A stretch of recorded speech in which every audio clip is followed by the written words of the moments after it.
pretty quickly. So too also does Elatis, and Darrery not far behind them. Up on the extreme outside is Captain's Guest. Also amongst the leaders in the early part of the race is Safety in Numbers. They're making the rise towards the end of the first furlong, and through on the inside now to come right up and dispute it is Ivory Palm. Ivory Palm just in behind Desert Power now. So it's Desert Power 1, Ivory Palm 2 after those two. Scottish Peak prominent, and then Darrery on the inside, much sought after. Close up after them, First Bid. Towards the outside is Linpack West, second 2 years ago, and then comes after them on the inside, much sought after. And they're right over on the far side, and virtually impossible to pick them up from the stands with binoculars. So I'm looking in with you at the monitor, and it's Desert Power still ahead. Desert Power from Ivory Palm, the filly showing second, and then after her comes Darrery chasing her hat-trick. Towards the back of the field, in fact last of all at the moment, is Mad Militant. Also towards the rear with the white cap is Daru, who was runner-up last year. So they're right over on the far side and making their way round towards the home turn. We're still Desert Power in front. Desert Power and Danny Wright leading from on the inside in second place. Darrery, then under pressure now is Ivory Palm, closing well on the outside of both Scottish Peak and Robert E. Lee. They're being followed then by First Bid, and then with the white sash, that is Elatis making headway. Linpack West with white noseband, well in touch now. Beginning the turn for home, and they're well past the halfway stage of the William Hill November Handicap. And it's still one of the lightweights, Desert Power ahead from Darrery's second, Scottish Peak in third, Robert E. Lee on the outside for Linpack West looking for room. Still under pressure is Ivory Palm.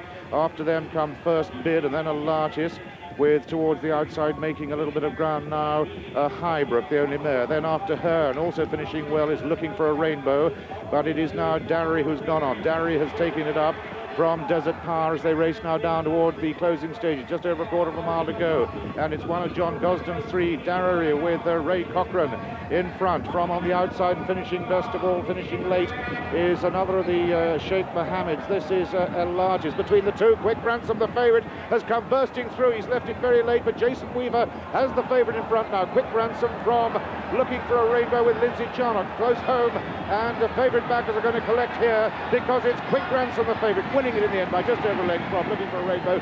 Flight Lieutenant came from nowhere to take third in front of Elatis, and then after them Safety in Numbers, followed in by Darrery, and then Express Gift with Blackpatch Hill, bit on the side, and then Highbrook and Majed in after them, Encore Une Fois and Grey Power, the early leader, then Castaret, Robert E. Lee, Glide Path, Eastern Close, Eden's Close, then Linpack West, who dropped away, Daru, who never really got in the race, Scottish Peak, and the back markers in the end, First Bid, Captain's Guest, and just being pulled up on the home turn now are much sought after, together with Mad Militant and also the one who had to be ridden for so much of the journey, Ivory Palm.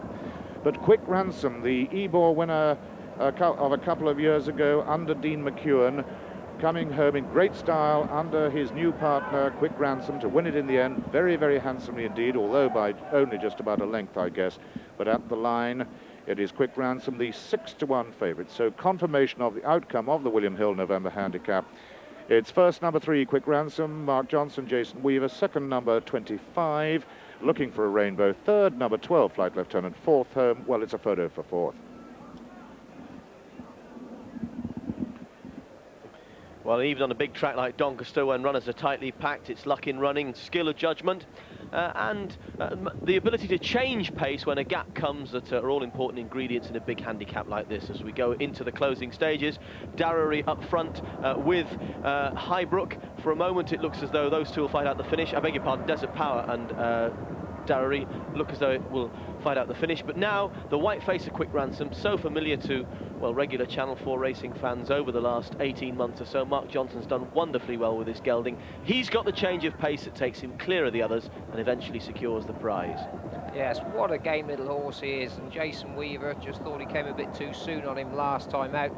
Well, just over a furlong to run here. He's hit the front and he's never stopped pushing from there on in.